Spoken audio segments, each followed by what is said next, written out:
دوستای عزیزم سلام. ما توی فارسی یه دستور زبانی داریم که میگه حذف فعل به قرینه لفظی و معنوی. مثلا حذف به قرینه لفظی چی بود؟ این بود که برای جلوگیری از تکرار یک فعل اونو حذفش میکردن تا جمله قشنگتر به گوش برسه.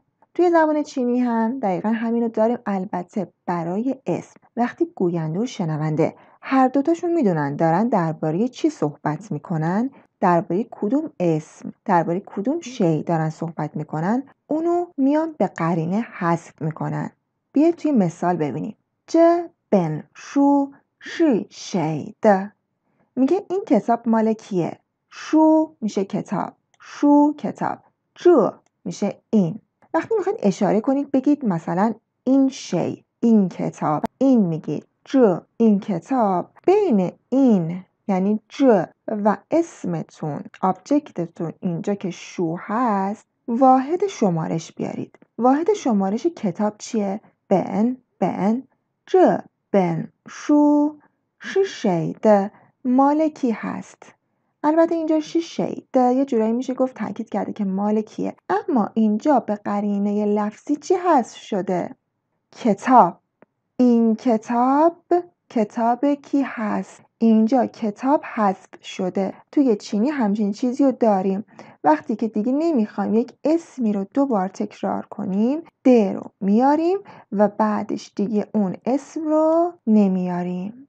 در جواب میگه 不是我的不是我的不是我的书. این کتاب من نیست. میبینید اینجا دیگه شو رو نیاورده. 不是我的可能是علی的. ممکنه مال علی باشه. چی مال علی باشه؟ ممکنه کتاب علی باشه. ولی چون هر دوتاشون میدونن دارن درباره کتاب صحبت میکنن، پس دیگه کتاب رو حذف کرده. فقط یک بار بهش اشاره میکنه که میخواد بگه میخوام درباره کتاب صحبت کنم، اما بعدش دیگه حذفش کرده و نیاورده. 这本书是谁的؟ این کتاب مال کیه؟ دومی میگه 不是我的 مال من نیست، کتاب من نیست.